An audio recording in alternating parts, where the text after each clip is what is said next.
Hi, everyone. We're going to get started in just a little bit. Thank you for joining us as people are coming into the room here. And Caitlin, if you could just help me bring Bonnie back to the panel, that would be great.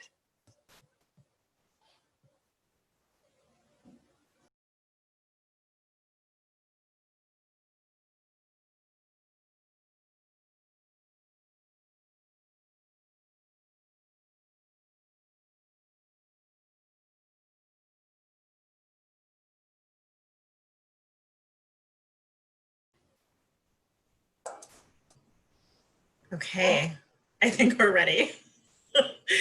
Brand new world. So thank you so much for coming to the inaugural reading in our brand new First Look series. I want to thank all of you out there for continuing to support us. It has been a wild time and you have been so generous and so understanding as we've made so many changes. I'm so excited to be back, and even if it's in a new format, it feels amazing to gather together and make theater. And you are an incredibly important part of this. As you know, our mission is to create remarkable new plays. And this is how we start, with a reading of a new play. Again, I want to thank all of you. I want to thank our cast. I want to thank our playwright, Steven Dietz. I want to thank our staff here at MRT. We are a very small team right now, and everyone went above and beyond to make this happen. So I feel blessed to work with all of you. And this is the first play that Courtney Sale and I are doing together as a team. So please give Courtney a very warm welcome in your houses. You can go like this. She can hear the applause. So without further ado, I'm going to turn it over to Courtney. I just want to thank you all for coming and for being so supportive of us.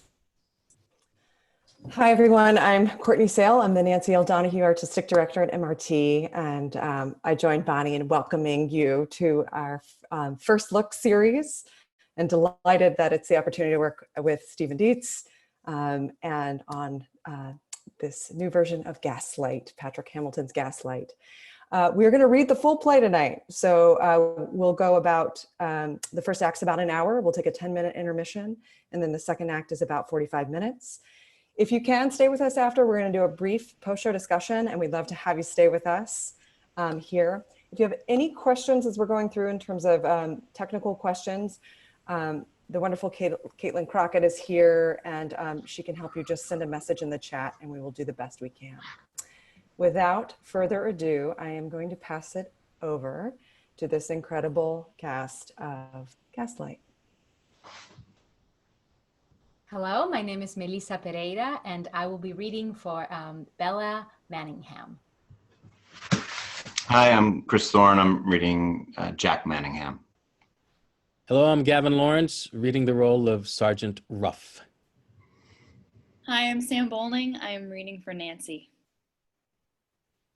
Hi, I'm Julia Brothers, and I'm reading Elizabeth. I am Megan Conroy, and I'll be reading the stage directions. All right, folks, we ready? Off we go.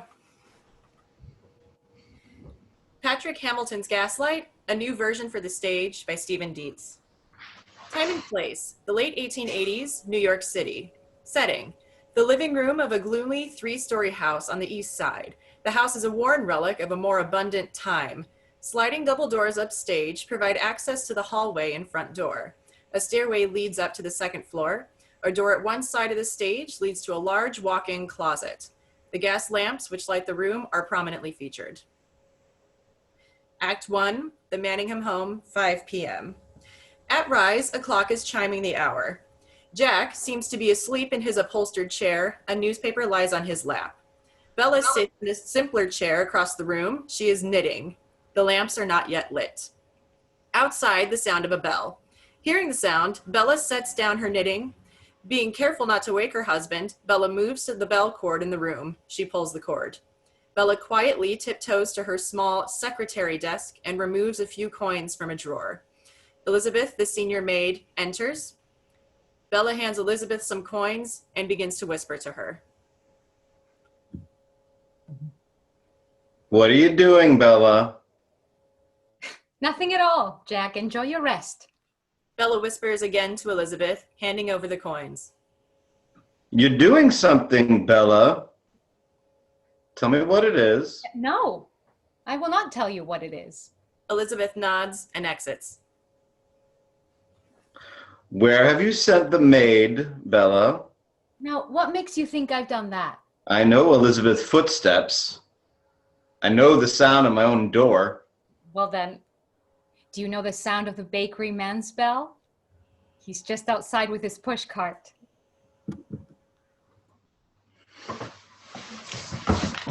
That would be a very sweet surprise. I thought so. Though I'd prefer oysters. Oysters? Did you know, Bella, on the avenue, there are now 24 push carts selling oysters, packed in ice, fresh from the bay. Adventure, Bella. That is what makes life worth living. I, for one, I'm very happy having a sweet roll with my tea. And should that not interest you? Should you find that somehow not adventuresome enough? Well then... Darling, I was only joking. Did you really fear that I would reproach you for sending out the maid to get rolls? No, of course not. I mean, doing so would give you pleasure, correct? Both of us, Jack. It's a nice thing I thought of. A small treat for both of us. Well, there you go. That's wonderful. Jack notices the fireplace. Oh, the fire, Bella, it's in the ashes. Please, ring the bell. Oh, but I've just sent Elizabeth out for the rolls. Then ring for Nancy, the young one. I can do it myself. If it's merely to put a piece or two of coal on the fire, I can do that easily. Bella goes to the coal bucket. She lifts a tool to procure a piece of coal. Bella, tell me this. Why do you suppose I employ our 2 maids? To serve us, of course. Exactly. But I think from time to time we should consider their feelings in the same way we ask them to consider ours. Do you think that I don't consider them? No, I'm not saying that.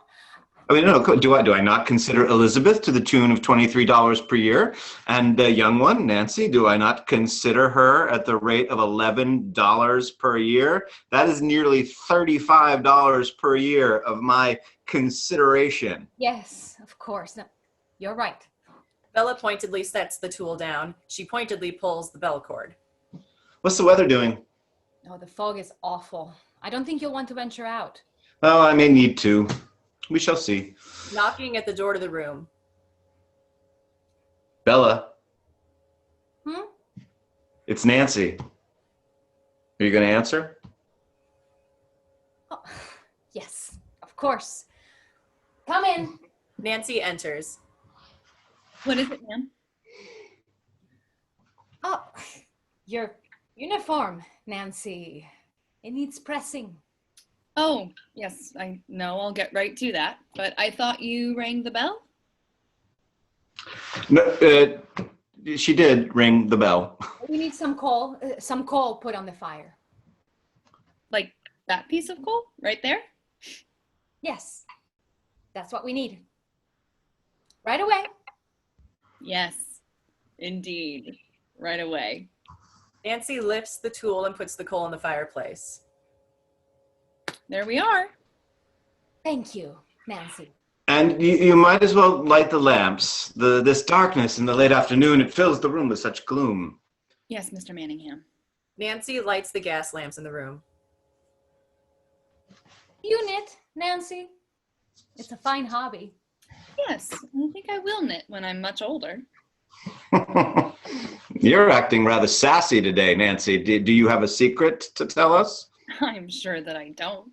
Ooh, perhaps you have added, another broken heart to your list. No, sir, not at all. Jack, that's enough. And I imagine that when you go out, you must leave a dozen boys in your wake. Will there be anything else, ma'am? It's your complexion. There must be a mysterious lotions you employ to make your skin so radiant. Perhaps you will share your secrets with my wife. Sir? Jack, Mrs. Manningham was a beauty pageant winner in her day, but in recent years, she has acquired this pallor And I know that she would appreciate having the name of your pharmacist. I mean, wouldn't you, Bella? Will that be all, sir? Yes. That's all, Nancy. Oh, except my tea. I will have it with the sweet rolls that my wife has so kindly ordered. Is Elizabeth getting those for you? Yes, though I had hoped for oysters instead. Jack, really? Have you ever had an oyster, Nancy? No, never. You should try one. Please bring our tea at once. Yes, ma'am. Nancy leaves. Why do you do that? Do what? Humiliate me in front of the servants. Well, I was saving you from humiliation. You're too familiar with them. No, I am not too familiar. It was your business to tell Nancy to put the coal on the fire. If you fail to do that, then you lose all your power over her. But talking to her about my complexion, saying she may be able to advise. Which way do you want it, Bella? You said you wanted the servants treated as equals, so I asked the girl about her activities. Now you say you don't want her to be equal, but you won't order her to manage the fire? That girl laughs at me, Jack. She comes late and leaves early, and every day she sneers at me behind my back. What an imagination you have. I am not making this up. Of course you are. Your imagination is remarkable, Bella, but it blinds you to what is real. Bella. Bella, Bella, smile for your fella. Bella, Bella, sweet and darling one. Jack. Oh, you really are such a perfect little silly. You know that? You read dire meanings into everything. Ooh. I've just thought of something nice. Come over here. What is it? Well, I will tell you when you come over here. If I come over there, you'll tell me the nice thing? Bella goes to him. She sits on his lap. There we are now. Now, I have just read that Mr. Booth, the celebrated actor, will tour New York this season. Yes, I read that as well. Oh, Jack, you don't mean...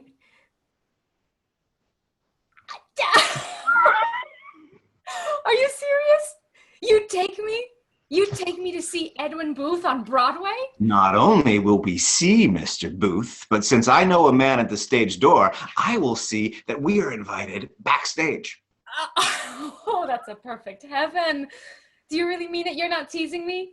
Now, the engagement is brief, so we must choose the night. Oh, you choose, Jack. Any night at all. You haven't even asked what he's playing. Oh, it's a tragedy, I bet. He is noted for tragedy. Oh, Jack, I'm so happy. What made you offer this? Is it because I've been better? I have been better, haven't I? Oh, I have been so much better. Yes, you have. And you have been better too. This past week, you have been so attentive to me, showing me such kindness, like taking me to the theater. I thought an excursion like that might be a good escape. That kindness means the world to me, Jack.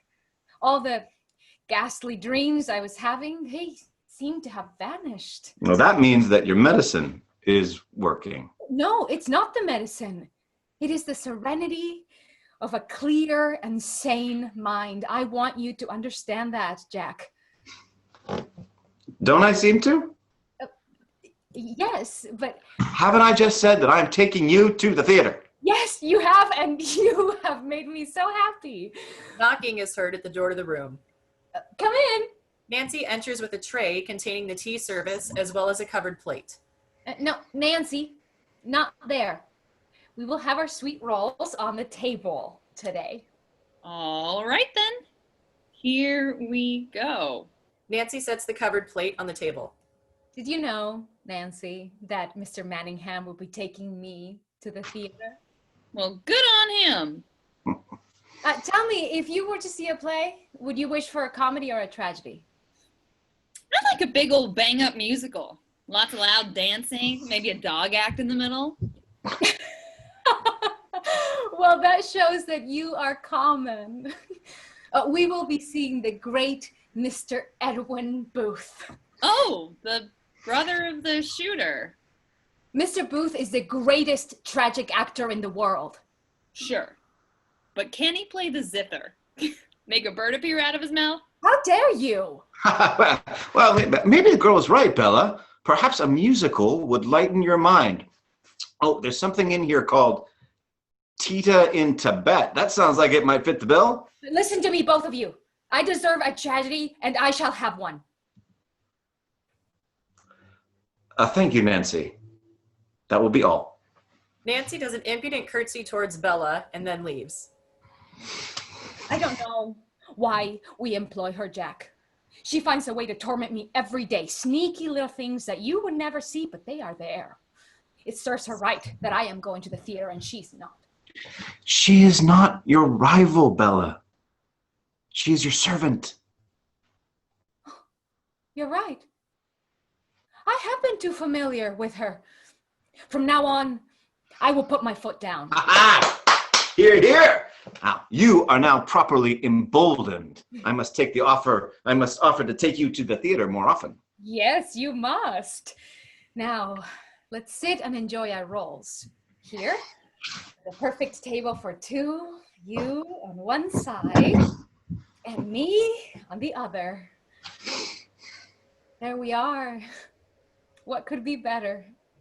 Bella uncovers the plate and discovers oysters. Oh no, Oh, well, look at that. Jack, I'm going to be sick. Oysters on the half shell. You are a sneaky little Pete, my darling. She did this. That conniving little Nancy did this. Elizabeth enters with a small tray which holds another identical covered plate. Oh, set them there. Oh, all right. And take those slimy things away. Right away, ma'am. Elizabeth replaces the plate of oysters with the plate of sweet rolls. I can't imagine how anyone could like those things. Oh, but that's the trick, Bella. To imagine yourself as something you are not. That must be the gift of a great actor like Mr. Booth. To don a character and then lose yourself entirely within it. And I flatter myself that I could have been an actor of some renown. Well, you do have a fine voice and carriage. I bet you could persuade everyone that you are something you're not. Mm. And I would be there at the stage door every night, waiting amid the rush of your admirers. Not every night. Well, absolutely. I'd be there to keep an eye on all those hussies who would be after you. Oh, I didn't know there would be hussies. I should have taken up acting years ago. You just try. I'm wise to all of them, and you will never escape from me. Oh, aren't these rolls delicious today? I know I'm rambling on and on, but it's because I'm happy. Jack is looking over Bella's shoulder toward a wall near the fireplace. I can't remember a time when I was so deliriously happy. Jack, is something wrong? Yes. Please correct it at once. I think you're joking with me. I am not joking. Jack, Not in the least. but what is it?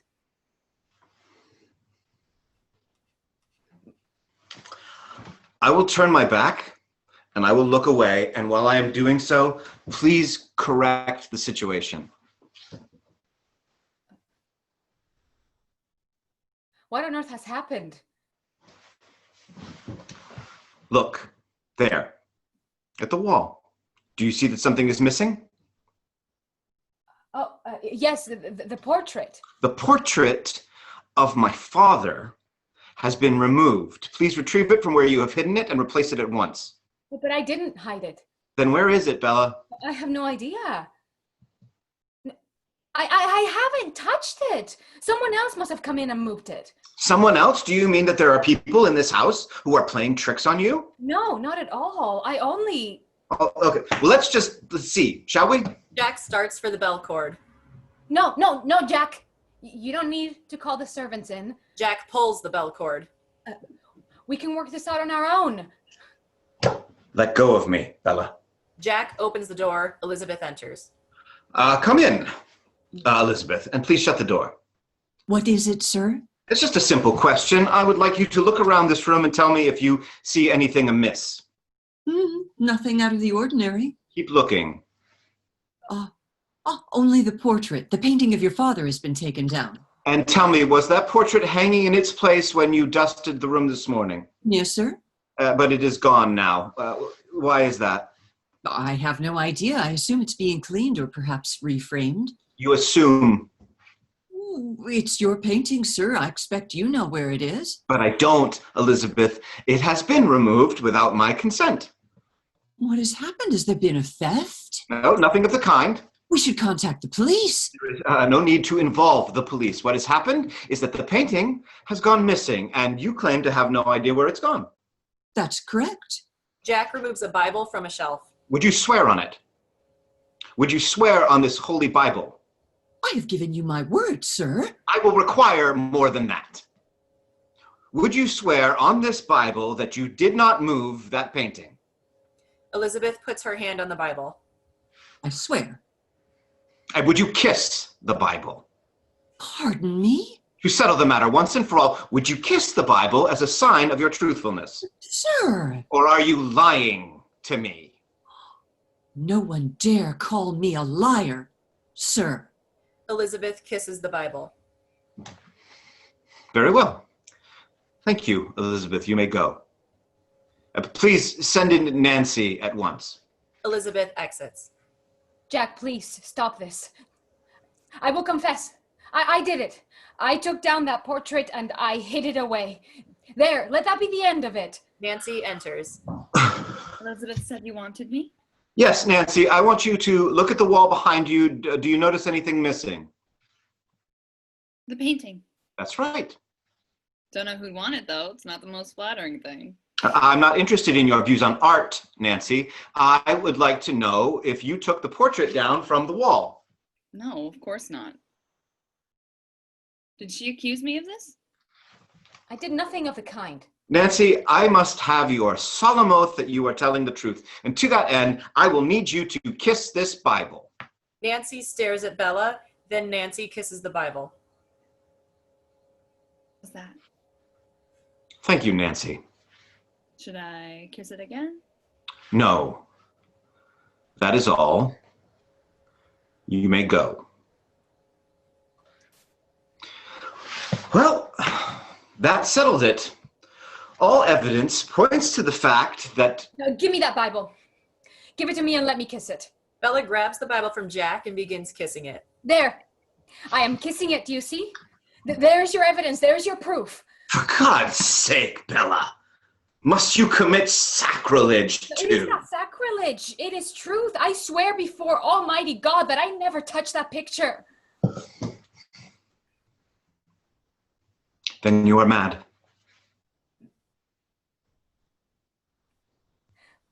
What did you say? You are mad, my darling, and you don't know what you've done. No, Jack, don't say that. You promised. You poor, unhappy thing. No, you promised? You're stark raving mad, just like your mother before you. Promised you'd never say that word again. I mean, and the time has come to face facts, Bella.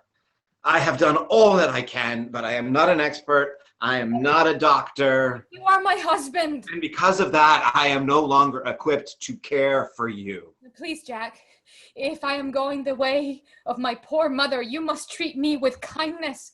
I would never knowingly deceive you. If I did take that picture down, it was not me.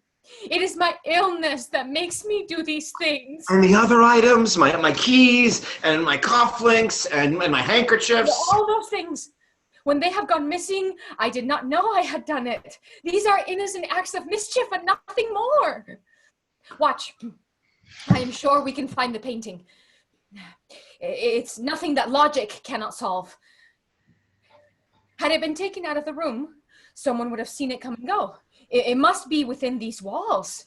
And it is rather large, so it can't be in one of the drawers. It would be visible if placed under one of the chairs or tables.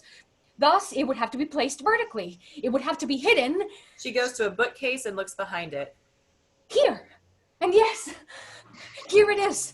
Bella removes the portrait. So you knew. No, You knew all along and you kept it from me. not at all, Jack. You heard me. I reasoned it out. I used my own powers of logic to determine where it was. Bella restores the portrait to its place on the wall. There now. There is your beloved father looking down on us. And all is back to normal again. And we are having our tea, remember? We are having our tea and our sweet rolls, and everything is lovely. Jack, please say something. I've said what I needed to say. Won't you sit with me for a while? You can finish your newspaper. We can talk about something or nothing at all, like we used to, remember? And I can show you what I've been knitting in my spare time. I'm going to bring you your medicine. He retrieves medicine and sets it near her. Thank you. That's kind of you. And a blanket for the chill in the room. He places a blanket on her lap. You see how kind you can be? We can sit here together and make wonderful plans. We can talk about the night when we will go see Mr. Booth on Broadway. Jack has fully vanished into the large closet. Dad? Darling? Where have you gone? Jack emerges. That's only to get my coat. I thought you were staying in. Oh, I have business to tend to. But why tonight? Have I not made you comfortable? I brought you your medicine and your blanket. Yes, but And did I not did you not just compliment me on my kindness towards you? What more do you need? Shall I ring for the maid? no, don't do that. You go. You go out and do what you must. Thank you for taking such good care of me. I won't be late. Now, be as late as you need to be. I'm fine. Oh, I will be passing the grocer on my way. I might as well pay our bill. Where is it, dear? I gave you the grocery bill yesterday. Oh, yes, you did. It's on my desk. Oh, here, I will. No need, darling. Don't move. I will get it. I'm sure that it's right here where you say it is. Jack is looking through the papers atop Bella's desk. It should be right on top. I put it there this afternoon. Are you sure it's here? I'm not seeing it. I am sure it is there, Jack. Under the paperweight. Maybe you put it in one of the drawers. No, not in the drawer. It should be right on top. It's not here. Maybe you put it on my desk. No, I never go near your desk. You know that. Okay, just calm yourself, Bella. You're getting very excited. Please don't tell me to calm myself. This can't Sure. be happening again. You can't tell me that this list too has gone missing. I'm sure that there is a perfectly good explanation. But you are going to say I've hidden it, aren't you? You're going to accuse me of hiding the grocery bill like you accuse me of everything else. You must control yourself, Bella. For your own good, for your own safety. You must get control of your mind. If you don't, I will be forced to follow the doctor's orders. I will need to lock you in the darkness of your room for a full week. You don't want me to do that. The doctors say I have been too lenient, too accommodating of your behavior. But I've never seen them. They don't know me. The doctors say that it is time that I altered my tactics. No. Please. Oh God, help me. Oh, may God help us both. Listen now, while I'm gone, you will find that bill from the grocer and you will put it on my desk. And when I return, you will confess to me that you stole it and hid it away. Do you understand? And beyond that, your fate is in the hands of the doctors at the asylum. But we're still going to the theater, aren't we, Jack? We're going to see Mr. Booth on Broadway and go backstage. And Don't be a fool, Bella. That will never happen now. Jack leaves. Bella remains on the ground for a long moment. Then Bella rushes to her desk and rummages through every pile, every drawer, once again, seeking the missing grocery bill, finding nothing. Knocking at the door. Bella staggers back to where Jack placed her medicine. More knocking. Bella opens the container, placing the medicine on her tongue. She attempts to pour herself a glass of water, but her hands are shaking violently. Elizabeth enters. Madam, what's happened? leave me alone, Elizabeth. I was knocking. There's someone here for you. No, not now. I couldn't possibly see anyone. Your hands, madam, your hands are shaking My so. medicine. I must take my medicine. Elizabeth pours Bella a glass of water. There's nothing good in it. I don't know why your husband makes you take it. Because I'm going mad, Elizabeth. That is the doctor's diagnosis. I won't believe that. Listen to me. I don't know what's going on between you and the master, but you must hold up, madam. I've tried. You must hold up and be strong. He's going to have me committed. I won't listen to talk like that. And you must stop moping around here in the dark, or you will give the master more reason to commit you. Elizabeth lights a lamp in the room. Now, there is a gentleman at the door. No, I'm not fit. Of course you are. Here. Straighten your gown. Fix your hair. No, I can't do this. But you must be brave.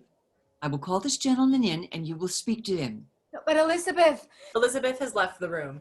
Bella is alone. She walks to the fireplace. She stares up at the portrait. Sergeant Ruff enters. The eyes so vivid, the gaze so full of hunger.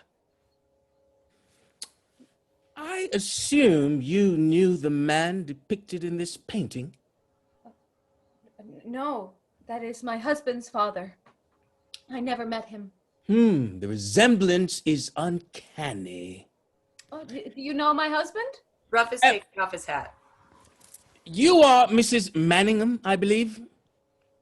And you have no idea who I am, That's true.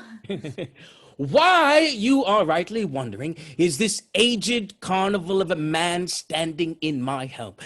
Is that a proper summation of your fears? Oh, I assume it's my husband you've come to see. Oh, the fact is, I am here to see you, and you alone. Ruff is taking off his coat and scarf. May I take off my coat? Well, I suppose, but Ruff sets his hat on top of Mr. Manningham's desk. Might I just say, you are younger and more attractive than I could have imagined. I say that simply because it is a fact, and I am in the business of discovering facts. Here is another fact. You are looking rather dauncy, extremely pale, as though you carry within you a great grief. really, sir, you must say why you're here. Oh, you are running ahead, Mrs. Manningham, asking me things I can't answer. Not yet, at least, though I promise you all will be answered in time. You are perfectly safe with me. I've stationed your senior maid, Elizabeth, just outside the door. Elizabeth, are you there? Yes, sir, right here. I've asked her to enter immediately should either of us so much as raise our voice.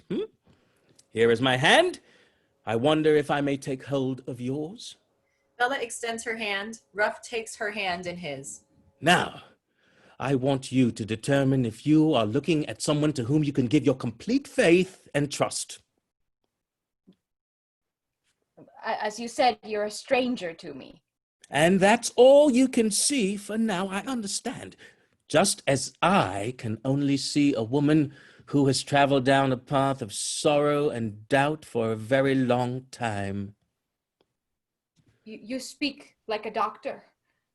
Are you a psychiatrist? Oh, I am nothing so learned, ma'am. Just a plain police detective, a retired one at that, and not one you would have heard of, since news of my exploits at Scotland Yard rarely traveled across the pond.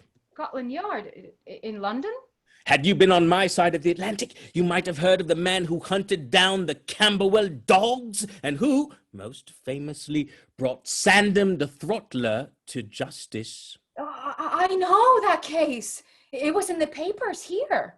Well, ma'am, you're looking at the man who gave Sandham the Throttler over to the authorities who throttled him. Ruff is the name. Sergeant Ruff, Scotland Yard, 40 years in Her Majesty's service and now retired. But what has brought you to New York? I might ask you the same. I came to New York with my husband. And how long have you been married? Oh, it is 5 years now. And you've lived in this house the whole time? No, only the last year. A house this size, it must have cost your husband a pretty penny. Oh, it was my money, actually. As an only child, I had come into an inheritance. That's a nice turn of events. No, in my case, no. I'm all alone. My father died. My mother was sent away. My other relatives have stopped speaking to me. But my husband found this house and he believed it would be a good investment. I'm sure he did. Mrs. Manningham, I told you I was in the business of discovering facts. Well, here's another. By the look of things, I seem to have interrupted your tea. Oh, no. Jack and I were sitting here earlier. Oh, just before he went out. Yes. May I ask you something of the utmost importance? Oh, I suppose so, yes. Would there be a bit of tea left for me? Yes. You must forgive my manners. No worries at all. I will have Elizabeth make a fresh pot. Oh, let's not disturb the maid. We can do this on our own, can't we? Yes. I can do this on my own. The water is right there, and I will fetch you a clean cup. That's splendid. Ella takes a cup from the sideboard and busies herself with making his tea. Does Mr. Manningham often leave you alone in the evenings? Well, he goes to his club. He has business dealings there. Which club? There are a great many private clubs in the city. I don't know, really. I have never asked. I'm told he goes to one of the clubs along 43rd Street. Told by whom? You should be warned, Mrs. Manningham. There is a leak in this house. I beg your pardon? As I have taken up temporary residence only a few blocks from here, I now have in my employ a young man named Booker. This young Mr. Booker fancies a young woman named Nancy, who I believe works for you as a maid.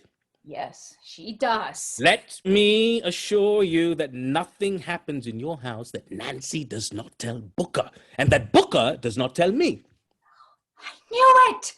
I knew she talked about us. And now that I have proof, I will have her dismissed at once. Oh, that is the last thing you should do. Were it not for your young Nancy, I should not know about Mr. Manningham's club, and thus I should not be here at the very moment when I knew your husband would be gone. Ah, the tea is lovely. Thank you. What is this mystery? You must keep me in the dark no longer. Oh, I'm afraid I shall have to. But why? Oh, because I am still quite in the dark myself. May I have just one more lump of sugar? Ruff puts multiple lumps of sugar in his tea. Now, when your husband is away, do you have free run of the house, each and every floor? Well, no, not the upper floor. When you say upper floor? Oh, above us here on the second floor are the bedrooms. But above that, there is a third floor. But it is closed off, locked up. We don't use it. Why is that? Well, when we first took the house, Jack said we wouldn't need the upper floor unless... Unless what? unless we had children. And I take it that has not happened. Despite your knitting, despite the small booties you're making for your child, I saw them as I walked in. They're lovely. For that reason, among others, I never go to the upper floor. And the maids, do they go up there? No, as I said, the top floor is closed off. And who chose this house? You or your husband? Jack chose it. But had the decision been left to you... Oh, I hate this house. I always have. Oh, that felt good. Oh, it felt so good to say those words out loud. You said there were other reasons you do not visit the upper floor. Yes, that is where all this dreadful horror began. Do tell me about it. I'm sure you will not believe me. You would be amazed, Mrs. Manningham, at the capacity for belief. My capacity for belief. It's when I'm alone at night, like tonight, that I get the idea, that I get the feeling that someone is walking around up there on that upper floor. Have you told your husband about this? No, he would claim it as my overactive imagination again. And how often do you hear these noises? Nearly every night, just around this time. And it is more than just footsteps. It is the sound of pounding and scraping, things being moved around. Did it ever strike you, Mrs. Manningham, that it might be your own husband walking around up there? Yes, I had that very thought. I suspected that when Jack leaves this house in the evenings, he doesn't go to his club. He comes back here, and somehow, without me seeing him, he enters the rooms on the upper floor. But how? And what is he doing up there? We shall get to that. But what made you first think it was him? Oh, the light, the gaslight. In this house, I can tell everything by the light of the gas. You see the lamps there? Right now, they are burning full. But if an extra light was turned on anywhere in the house, that flame would become smaller and it would remain that way. Until the other light was turned off. Yes. It's a matter of pressure in the system. Well, at first, I tried to reason it out, rushing around to see if anyone had turned on a light in another room, but they hadn't. And then I began to realize these lamps lower at the same time every night, always about 10 minutes after my husband leaves the house. And that gave me the idea that it is Jack who enters these rooms on the upper floor, turns on the lights up there, and that is what makes these lamps dim. Remarkable. Oh, and what's more, I always know when he's coming home. When the gas lights brighten once again. That means he is finished upstairs. Yes, and not 10 minutes later, I hear his key in the lock coming home again. Mrs. Manningham, that is astounding. You don't think I'm mad? I think you would have made a fine detective. Well, were it not for my mind and memory always playing tricks. In what way? Jack will give me things to look after, and then when he asks for them, they are gone. And they are never found?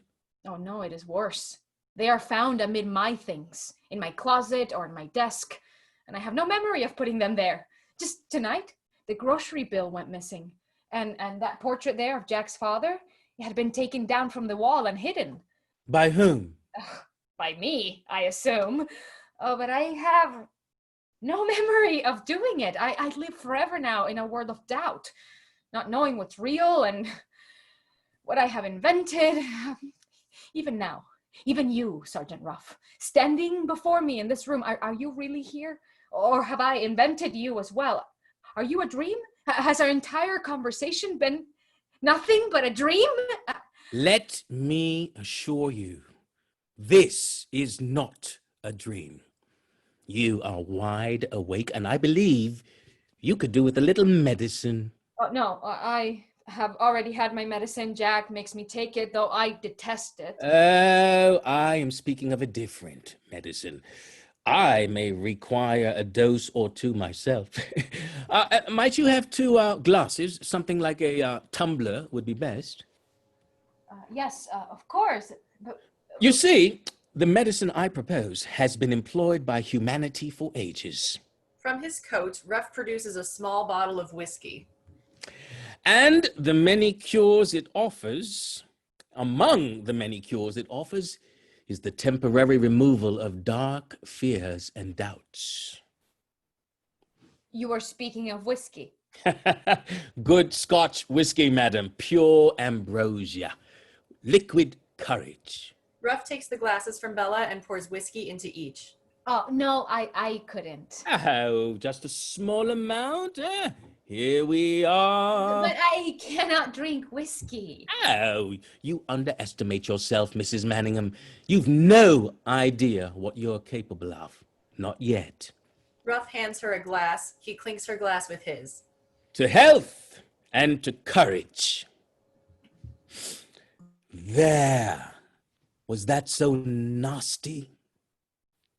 No, not nasty at all. Excellent. I like it very much. Well, I thought you might. Why have I never done this? Oh, such a good question. And you'll enjoy it even more if you are sitting down.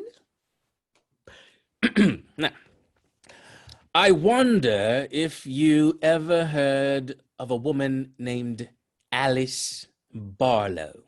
No, I don't think so. But Sergeant Ruff, Yes? might I have a little more? Ruff pours Bella more whiskey. Alice Barlow was an elderly widow who lived her whole life in New York City. She used her great wealth to better the lives of the least of society's members, the cabmen, the dock workers, the seamstresses. She did all of this because Alice Barlow knew that there was a great deal of pain in the world, and she believed her kindness to those less fortunate was a small contribution to the sum of the world's happiness. What a wonderful woman. And you knew her? I'm afraid I did not, but I did have occasion to see her. One time only. That was the day her throat was cut and she lay dead on the floor of her home. Oh my goodness, that's awful. I saw that 25 years ago, and I have never forgotten it. I had left London as a young man because, like you, I lost my parents. I came here seeking a new life and soon signed on with the New York police force. It was then, as a young officer, that I was assigned to the murder of Alice Barlow. But why was she killed? The true motive was robbery. You see, Alice Barlow had inherited what were known as the Barlow rubies, 9 precious and priceless gems. She lived alone, and it was well known that she kept these rare gems somewhere in her home. When her body was discovered, only a few trinkets from the house had been taken. However, the entire place had been turned upside down, everything flung madly about, the cushions of the chairs cut open with the killer's bloody knife. But the rubies were never found. The investigation determined that the killer, who also was never found, must have vanished with the priceless gems. Case closed. Years went by. I moved back to London, caught on with Scotland Yard, but I never stopped thinking about Aunt Alice Barlow. It was presumed she was killed after the robbery to assure her silence, but then how to explain the chaos inside the house? I began to think, what if she was killed first? What if the only person who could have told this criminal where the rubies were hidden was the woman lying there dead on the floor? Can't you picture the killer, ransacking the place, growing more and more desperate until he must escape empty-handed, leaving the blood and wreckage of the house behind? Whoa, what a terrible thought. Over the years, I have come to believe that those priceless rubies are still waiting exactly where Alice Barlow hid them. Thus, upon my retirement from Scotland Yard, I vowed to return to New York and reopen the case on my own. That, Mrs. Manningham, is why I am here. What does any of this have to do with me? Yes, that is the nub of it. That is the hub of the wheel. You are talking in circles, Sergeant Ruff. I must talk in circles because I am chasing a circle. Your husband claims you have an overactive imagination. Well, I will now ask you to make full use of it. I don't understand. I need you to imagine that the killer of Alice Barlow never gave up trying to get those rubies from her home.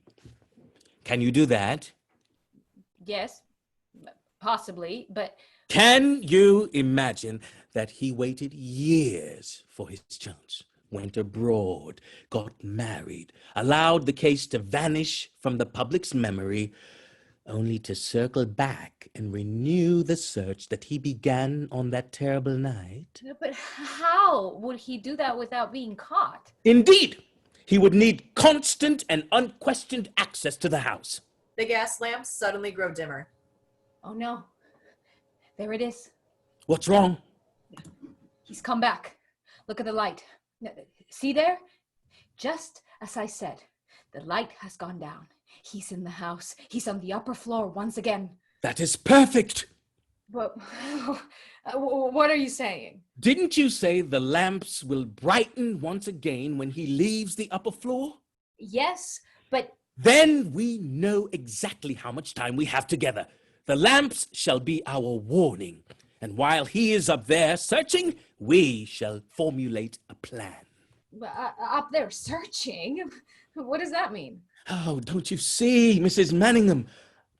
I have been in this house before. I was standing right where you are now when I saw Alice Barlow lying dead on the floor. No, that can't be true. It all happened here. This was her house, and it was in this very room that I interviewed her neighbors, friends, and relatives as part of the investigation. Does the name Sidney Power mean anything to you? Not at all. Young Mr. Power claimed to be a distant nephew of Mrs. Barlow. I spoke to him for only a few minutes, but I never forget a face. That is why, just last week, as I walked down the street near this house, I was startled to see that very face again, 25 years later. The name Sidney Power came rushing back to me, and there was something more. What was it? There was a woman on his arm. That woman was you, Mrs. Barlow, Mrs. Manningham. No. When I followed the two of you home, I was brought right back here to the scene of the crime. It's impossible.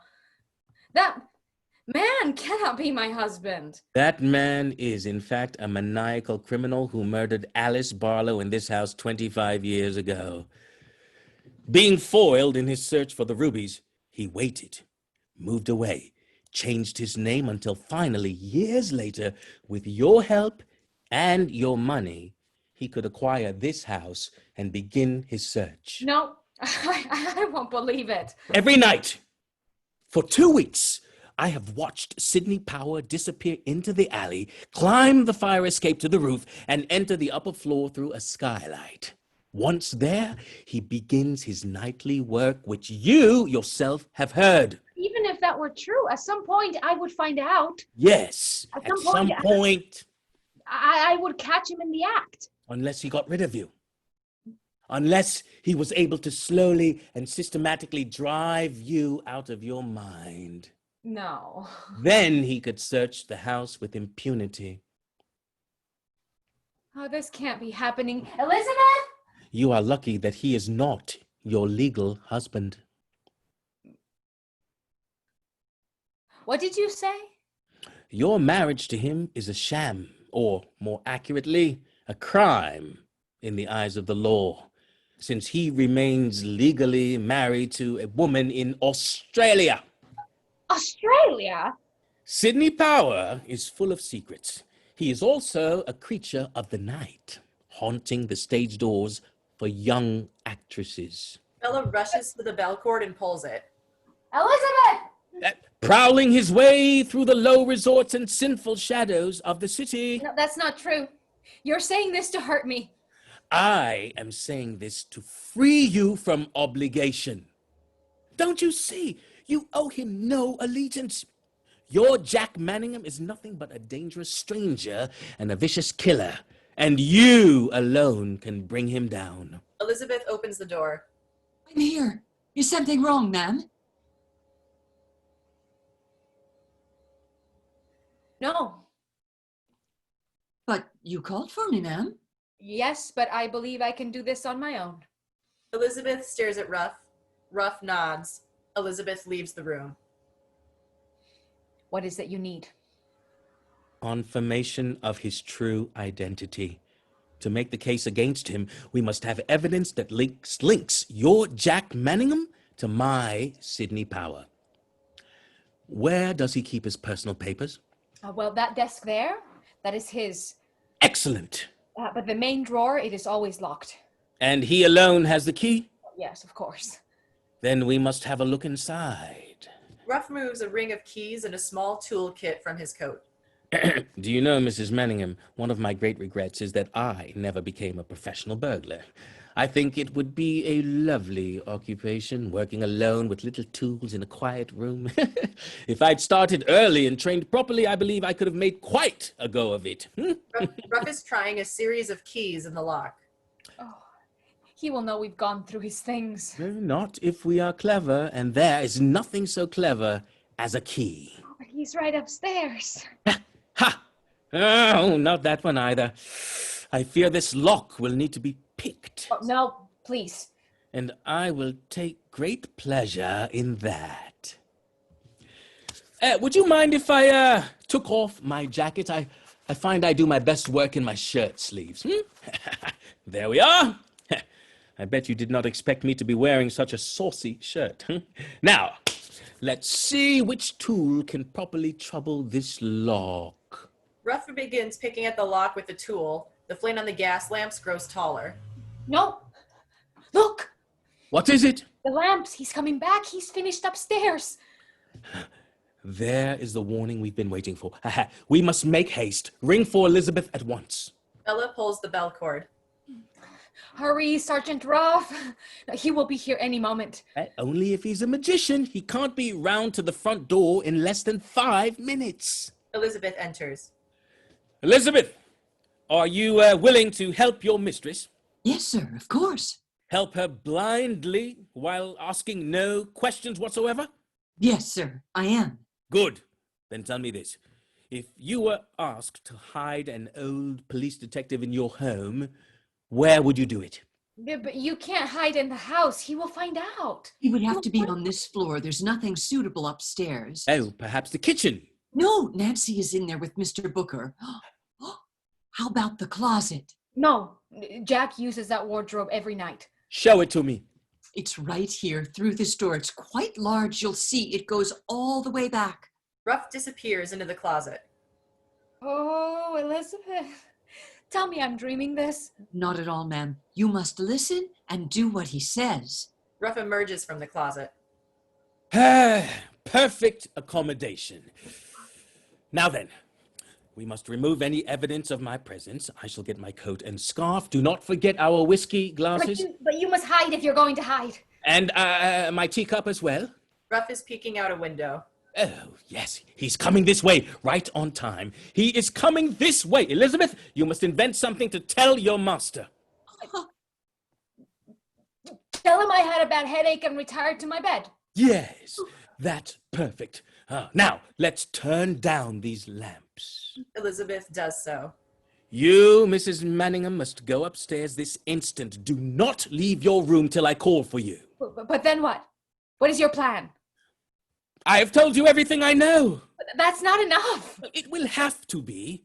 Now, you are up against the most awful moment of your life, nothing less. And your entire future depends on what we do in the next hour. I am trusting you, Sergeant Ruff. Hurry, Elizabeth. My husband is about to walk through that door. Bella and Elizabeth vanish up the stairs. Ruff tiptoes to the door of the room and listens. A light in the hallway goes on. Ruff tiptoes away, grabbing his overcoat and scarf and heading quickly to the closet.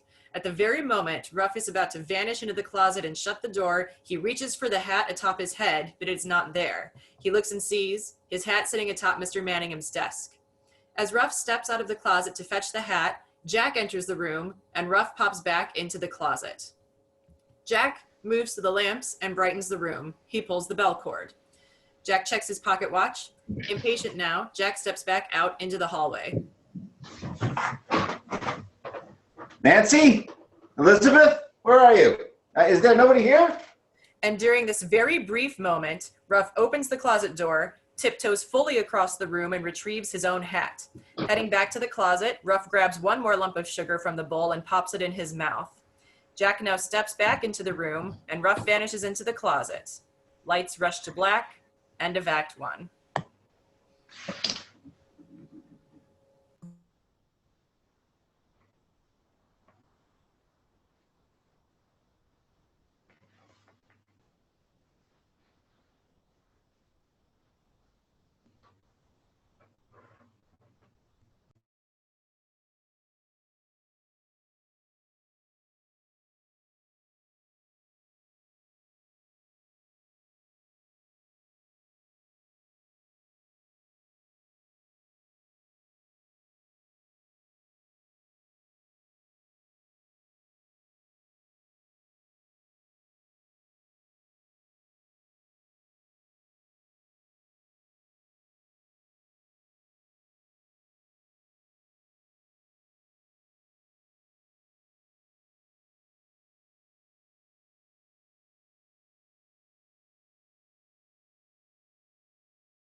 Welcome back, everybody.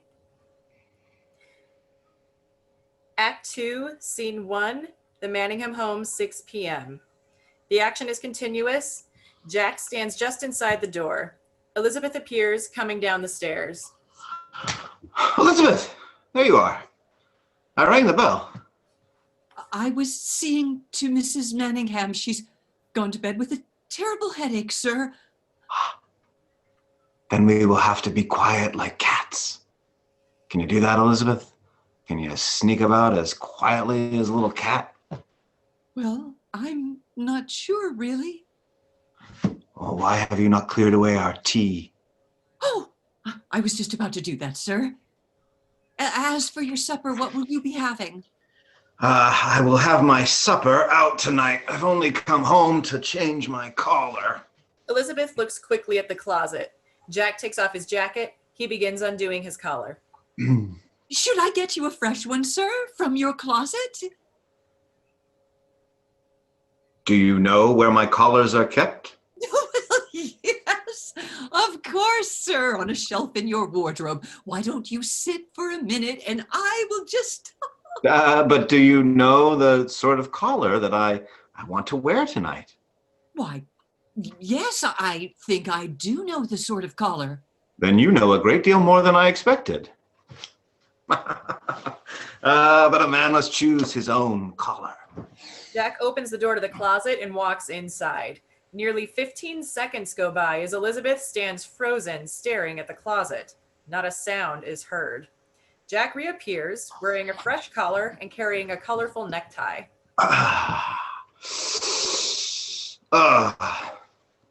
Something wrong, Elizabeth? Oh, no, I'm sorry, sir. What did you think of Mrs. Manningham tonight? She seemed unwell. I doubt you can imagine how truly unwell she is. I'm sorry to drag you and Nancy into our troubles. It's all very sad, sir. Just between us, I'm at my wit's end. I've tried everything, kindness, patience, cunning, even harshness, to bring her to her senses, but I'm afraid she's following the same path as her mother. She died in the madhouse, strapped to a bed and screaming. Jack looks down at the colorful necktie in his hand. What do you think of this necktie, Elizabeth? Oh, well, it's... I think it's all wrong. No, it's perfect, sir. You don't need another. Jack has already strolled into the closet once again. Another long moment passes. Jack reappears, happily holding a new, less colorful necktie. He comes into the room and goes to a small mirror. Jack's back is to Elizabeth. Elizabeth goes to close the closet door, but Ruff appears quickly in the closet door. Ruff gestures for Elizabeth to bring him Jack's jacket. I will need to bring a doctor to examine her. I have fought the idea as long as possible, but now it cannot be avoided. Don't you agree? Elizabeth secretly brings Ruff the jacket. Oh, yes, sir. Ruff checks the pockets of the jacket, finding nothing. And you will be asked to testify. You will be expected to tell the doctors what you have observed in this home. Ruff quickly hands the jacket back to Elizabeth and closes the closet door. Can I count on you to do that? Elizabeth is caught holding his jacket. I will help in any way I can. Thank you. Why are you holding my jacket? Just making it ready for you, sir. Here we are. Elizabeth helps him on with the jacket. At times, you remind me of my mother, Elizabeth. No. She was completely loyal to my father, No. as you are to me. And I greatly admire that. Always loyal to you, sir. And such loyalty will be repaid. I assure you. I'm going to go out and have my supper now. And after that, I might visit a club or two. Do you think that's wrong? Sir?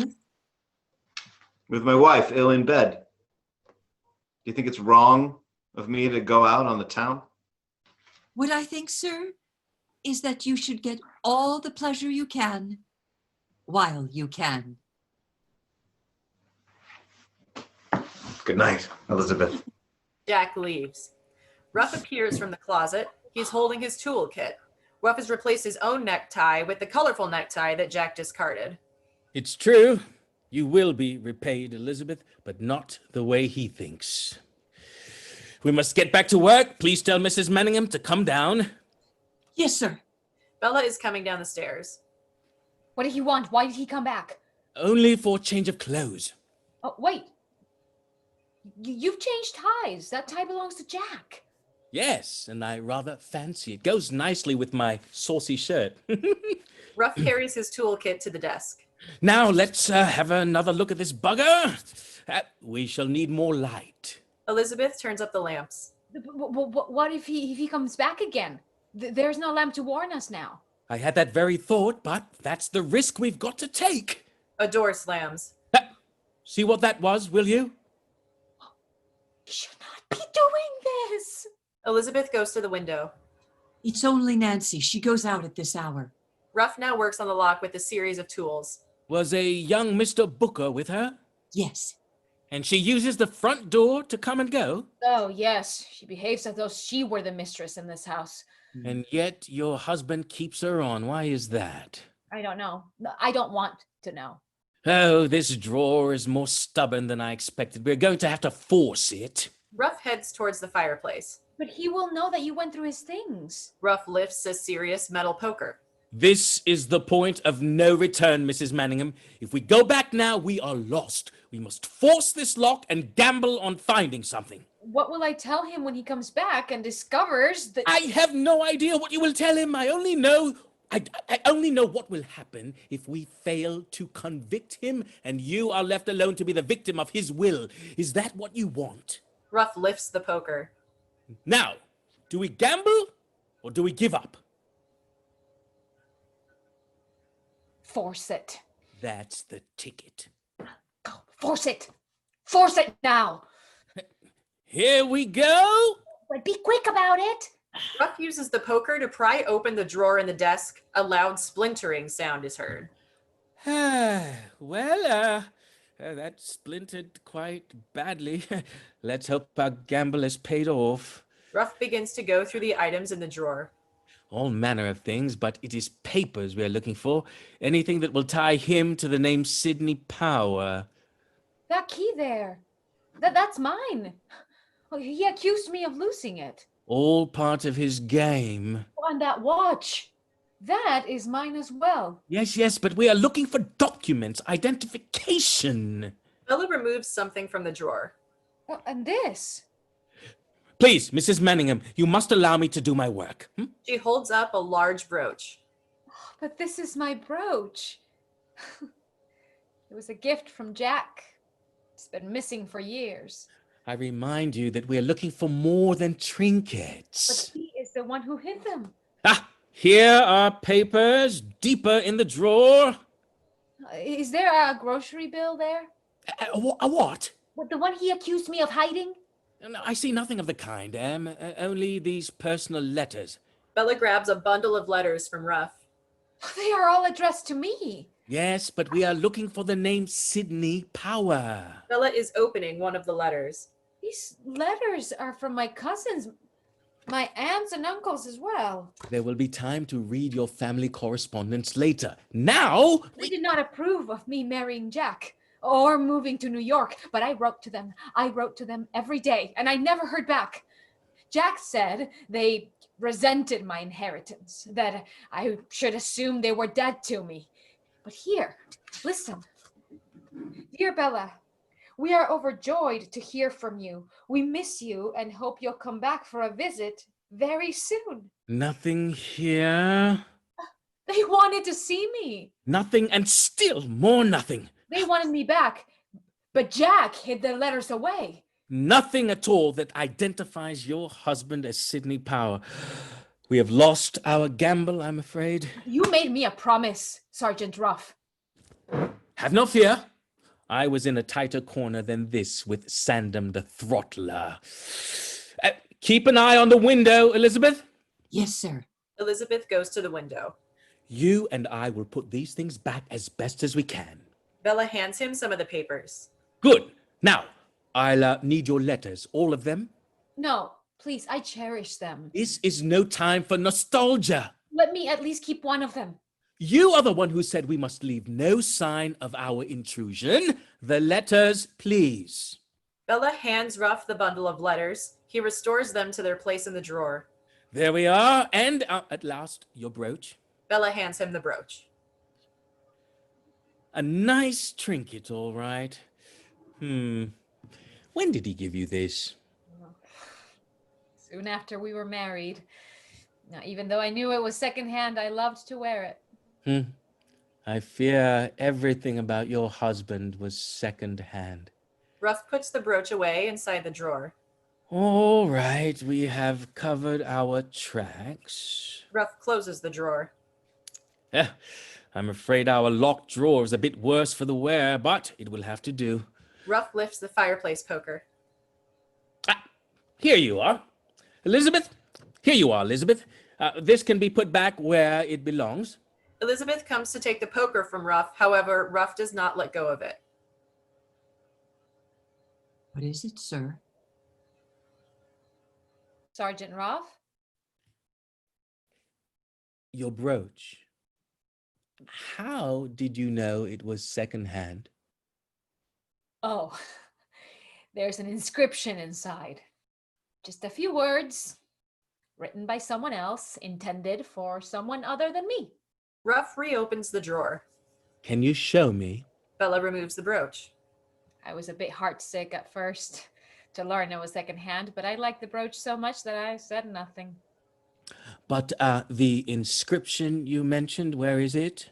Oh, it's sort of a trick. I only discovered it by accident. There's a little pin in back. Ah, I see it there. You pull it gently toward the right, and that reveals a little hinge. Yes, look at that. And that hinge allows it to open out like a star. So it does. The inscription is inside. It's very small. Ruff takes a jeweler's glass from his pocket and inspects the brooch. And these empty spaces here, what do they mean? Oh, there used to be beads in there. Beads? Yes, but they kept falling out. Eventually, I removed them all and wore it without them, so no one could see the beads anyway. And these beads, did you hold on to them by any chance? Oh, I think I put them in a vase somewhere. Might you know where?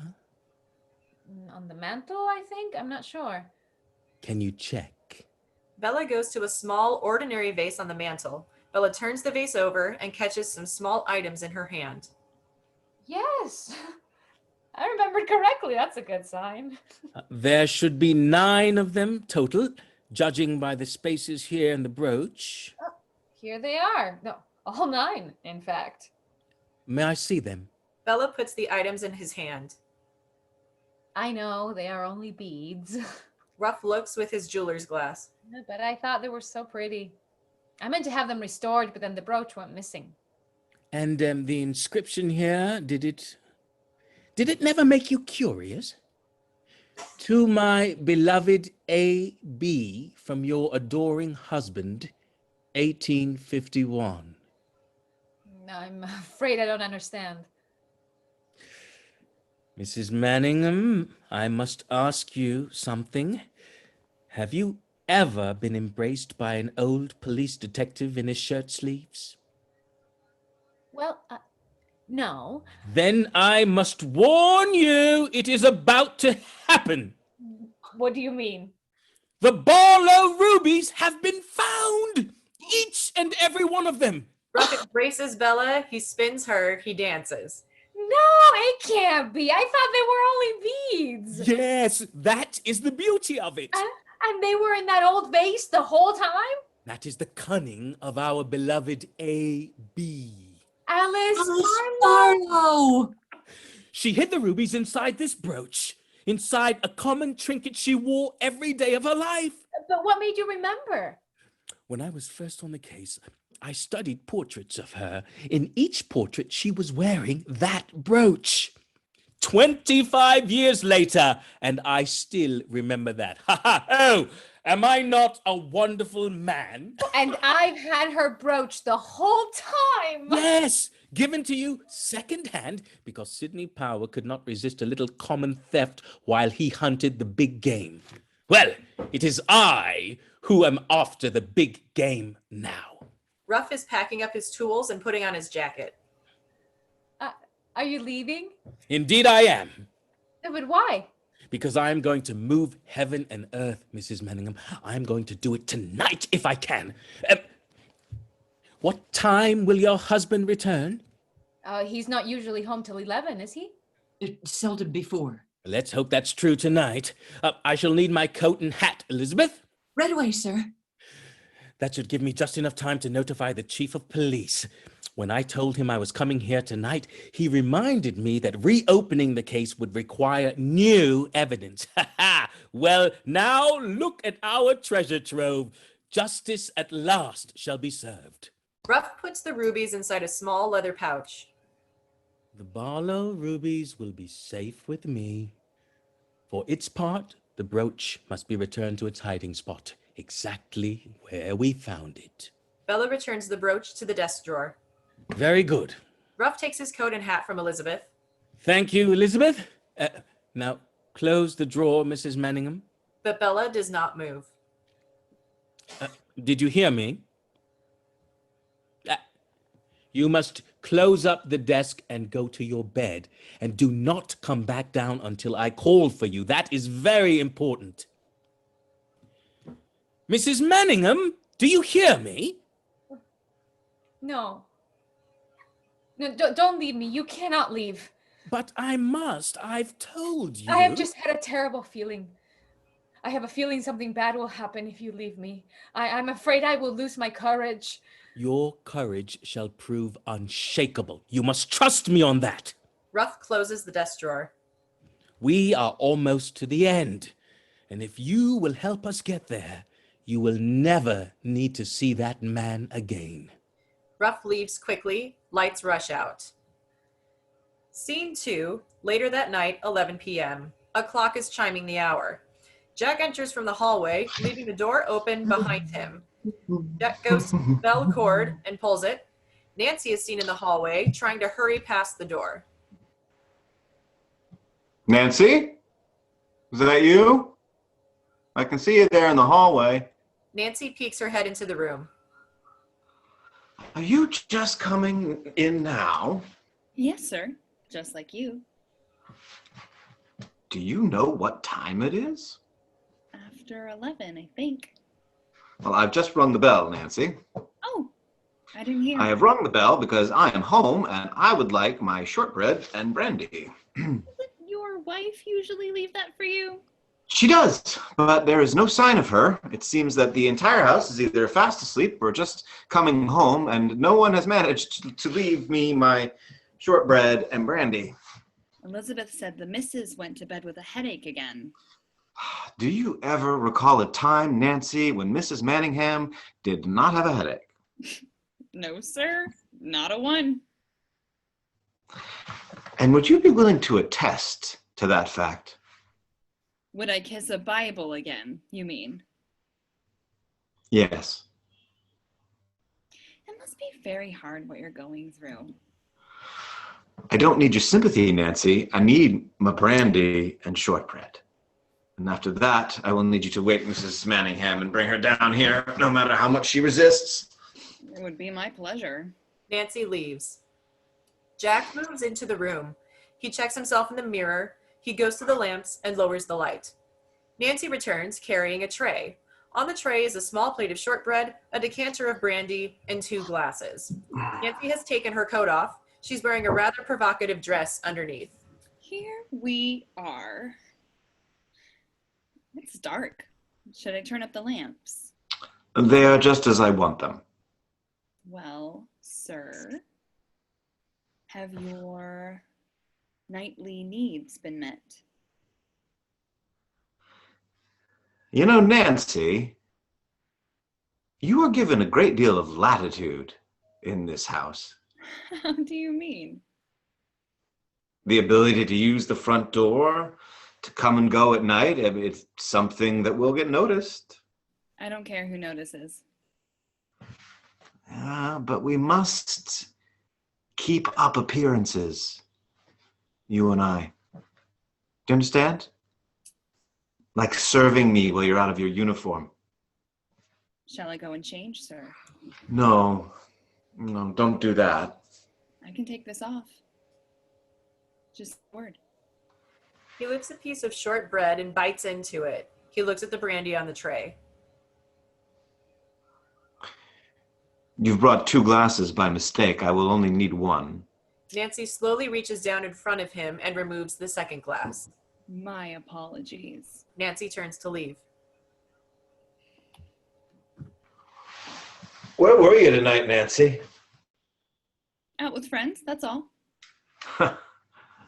You know, when you say out with friends, I can't help to think you were meeting a gentleman. No, that's not true. You weren't seeing that young Mr. Booker? He's not a gentleman. He's just a boy. Like all the rest of them. They make me laugh, they fill my time, but they don't know what a woman wants. But you're 19. You're only still a girl. Yes, that's what they think. But they're wrong. That is a very fetching dress. Will that be all, master? Would you like some brandy? Maybe I would. Nancy walks to Jack and puts the second glass in his hand. Jack pours Nancy a glass of brandy. Here is to keeping up appearances. They clink glasses and drink. How are your oysters? They looked wonderful, but they were taken away from me before I could enjoy them. You should try one sometime. Oh, I tried one before I brought the tray and I took one for myself. I liked it. I liked how it tasted. It was like having a tongue in my mouth. Jack kisses Nancy on the mouth. You don't kiss like a boy. You kiss like a man. Jack kisses her again, but this time Nancy is grabbing him violently, kissing him with abandon. Like that? Or like that? Is that what you want? Is that what they do? Ha! Who are you saying? Nancy kisses him again. She's grabbing at his body as Jack is grabbing at hers. Do they do that? Do they kiss you like that? Do you put your hands on them like you're doing with me? Jack pulls away. Who are you talking about? I can be discreet, just like the others. What others? I follow you. I know where you go when you go out on the town. Why on earth would you? I know all about your actresses and dancers, but there will be no more of that. Nancy, listen to me. Because now you are mine. Nancy kisses Jack hard on the lips and then steps away. Jack wipes a drop of blood from his lip. That means no more keeping up appearances. No matter what your wife or anyone says. My wife will be gone tomorrow. Yes, it's true. She will be taken away to the asylum. And you will belong to me. I need you to wake her now. And tomorrow, will you meet me? Yes. Sure. Of course. Don't tease me, Jack. What did you call me? You've led me on for weeks. And I know I'm only a girl to you, but I will not be teased. Please tell my wife I must see her. Right away, sir. I will play the maid for you. One last time. Nancy walks up the stairs. Jack pours himself another brandy. He drinks it quickly. From a pocket, he removes a key ring. As he's walking toward his desk, he sees the damaged drawer. Jack lifts the entire drawer out of its brackets and sets it atop the desk. Nancy appears on the stairs. She won't come. She says she's not well, which is a lie if you ask me. No one has asked you, Nancy. The door is locked. She won't let me in. You could batter it down. I'll help you. We won't be doing that, Nancy. Or you could smoke her out with gas. We are trying not to harm her. We are trying to send her away. Jack has lifted Bella's bundle of letters from the drawer. He holds the letters, looking at them. Jack grabs paper and pen. He begins to write a note. Nancy sees the drawer. Oh. Is that where you put the things? All the little things you had me steal from her. You hide them in that drawer and she never suspects? Jack puts the note inside an envelope. He hands this envelope to Nancy. Take this to my wife. Slip it under the door. But what is it? What's the plan? It's exactly as you said, Nancy. We are smoking her out. Nancy goes up the stairs. Jack looks at the bundle of letters once again, then he walks to the fireplace. Jack tosses the letters in the fire. Jack places a single chair facing the fireplace. He stares up at the portrait of his father for a moment. Then Jack turns and assumes a position directly underneath the portrait, awaiting Bella's entrance. Nancy comes back down the stairs. It worked. She's coming down. That will be all for tonight. And tomorrow she'll be gone to the madhouse. Yes. And we will meet. Just you and me. Nancy Yes. kisses Jack. But you must go now and shut the door behind you. Nancy leaves, closing the door. Jack assumes his position in front of the fireplace. Bella appears on the stairs holding the envelope. Good evening, Bella. Come and sit. Nancy said you had a headache. Are you feeling better now? I have a chair for you, please. Join me. You have letters for me? Your note said you had letters from my family, letters they had written to me. Come down. I want to talk to you about something. Bella slowly descends the stairs. I came down because you said I could read them. You said it would be a nice thing. Your chair is there. Where are my letters? I want to see them, please. I want to hold them in my hands. Bella has settled into a different chair, one that is much closer to the door. Bella, Yes? you are not sitting in the chair I indicated. Show me the letters. There is something that we must talk about first. To do that, you need to sit where I told you to sit. I bet they are from my family. They didn't want me to marry you, but I did. And I have, and here we are. Bella, Yes? why are you sitting by the door? Are you afraid of me? I'm not afraid of you. No, it's the strangest thing. I am not afraid of you at all. Then you have a great deal of courage. Yes. I've been told that. Well, since you are so courageous, won't you sit where I have told you to sit? And then you'll give me my letters? Of course I will. Bella stands. Bella crosses the room very slowly and settles into the chair that Jack placed for her. Is that better? Do you know what you remind me of, Bella? A sleepwalker. The way you walked just now, the way you move around the house in a daze, your body adrift and your mind wandering. My mind is not wandering. I was told that you had gone to bed. That's true, I had. Then why are you still fully dressed? Did you hear what I asked? Yes. Then tell me, why are you not dressed for bed? I don't know. I must have forgot to undress. How curious. And your pallor is gone. There's suddenly color in your cheeks, like you've had some excitement since I left. No, nothing at all. I asked you to find the grocery bill and place it on my desk. Did you do that? I did not. Do you remember what I said would happen if you failed to do that? No, I don't remember. You must be joking. Can you tell me again? I made it very clear what the consequences could be. No, you are talking in circles. You're going round and round like you are playing a game, spinning me as though I were a... This is not a game. What are the consequences, Bella? I told you. I know you remember. You said you would lock me up. And do you believe me? Yes, Why?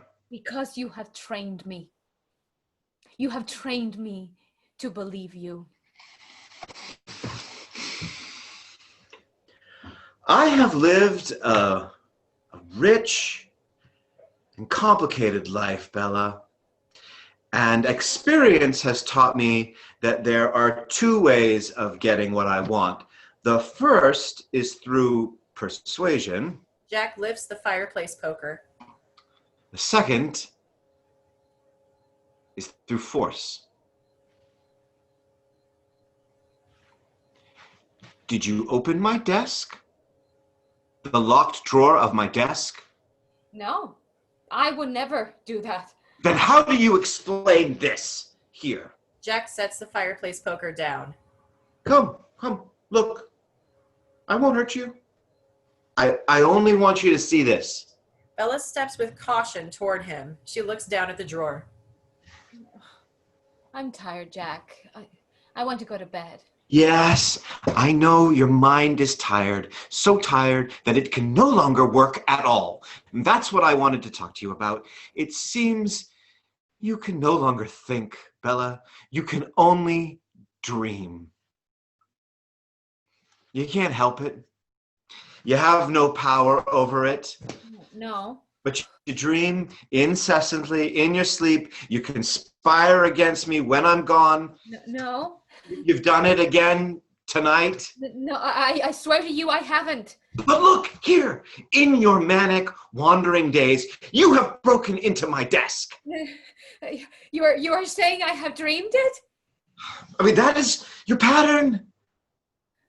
Bella, you invent crimes of others against you, and you claim to be unaware of your crimes against me. I have dreamed all that happened tonight. All that happened? What does that mean? Oh God, it can't be. It can't all have been a dream. What are you speaking of? Don't say that. Don't tell me I have dreamed it. Dreamed everything that happened. Whoa, what has happened, Bella? No, Jack, please. I want to know what has happened in this dream of yours. Bella moves to a chair and sits. I dreamed of a man. Yes. Go on.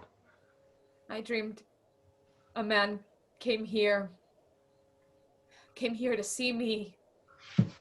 Who was it, Bella? Bella tries to leave the chair. No, let me go to my bed. Please, Bella. What man are you talking about? Unseen to either Bella or Jack, the door to the room begins to open very slowly. I dreamed a man came to our house. He waited for you to be gone, and then he came to speak to me. He stood right there by the door. Who was this man? What did he want? He wanted to be kind to me. I dreamed that he came here to help me. And now Bella looks in the direction of the door. There stands Sergeant Ruff. Was I perhaps part of your dream? Who are you? Who let you in? I'm a ghost. I can appear anywhere I wish.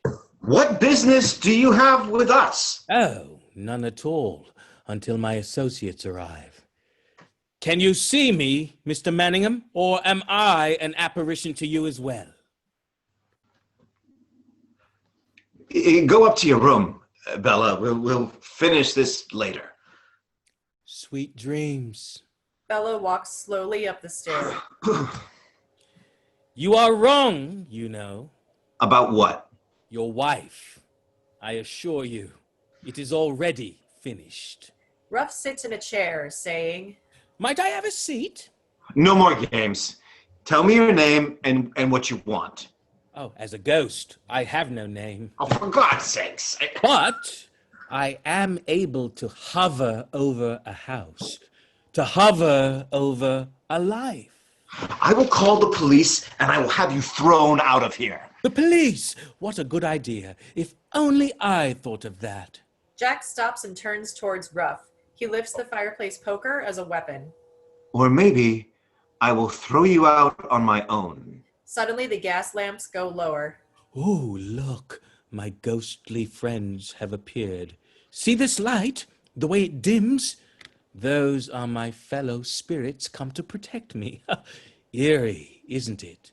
Ruff is circling slowly around Jack as the lights continue to flicker and dim. We are almost in the dark. I know the feeling well. I was in the dark about you for a long time, Mr. Manningham. But the spirits of justice have come to serve your reckoning. Are you out of your mind? Oh, no. I am just an old man seeing ghosts.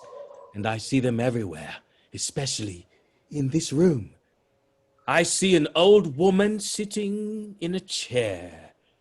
That chair, right where you stand.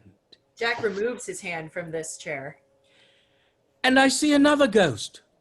This is a young man. He's well-groomed, tall and handsome, but he has murder in his eyes. He holds a weapon in his hands. Jack drops the fireplace poker to the ground. And the old woman sees him too, but it is too late. He cuts her open. She screams for her life, but he keeps cutting, cuts her throat to stop her from screaming. And then he stands there, this young man, Sidney Power. He stands there with the blood of Alice Barlow on his hands. She lies dead on the floor of this room, right where you are standing. No. Jack stares with horror at the spot. He is desperate now. He tears the house apart, looking for this treasure, but he finds nothing. And he tries again 25 years later, sneaking back to his own home every night, and still he finds nothing. You have no proof of this. But justice has found what he could never find. Ruff lifts the brooch from the desk drawer. A simple trinket, one that you filched from this house years ago and pawned off on your wife as a gift. But you never knew its true value because hidden inside Ruff produces the small leather pouch. were the Barlow rubies. That's impossible. You killed one woman for these rubies. You sought to drive another one mad. But all your malevolence has gained you is nothing but a date with your executioner. If you are finished with your wild theories, I will give you what you deserve. Jack removes a small pistol from inside his vest. Oh, I know the model of that pistol well. It is a loud little thing. It will surely notify the police that we are in this room. What police? Did you not see the warning? The lamps have gone down. That means my associates have arrived. Two policemen rush into the room. Jack points his pistol at them. Yep. Have no fear, fellows. It's a prop gun. I saw it in his closet. No. Likely stolen from one of his actresses. Jack throws the pistol aside and rushes for the door. The policemen grab and subdue him. You fool. You bastard. Ruff walks up very close to Jack. I'm sorry, come again? You dirty, limey bastard. Ruff takes this opportunity to kick Jack very hard in the shins, or worse. Ruff takes the paper from his pocket and reads. Sidney Charles Power, you are charged in the murder of Alice Barlow. Anything you say now may be taken down in writing and used as evidence at your trial. Come quietly, Mr. Power. We needn't wake your wife.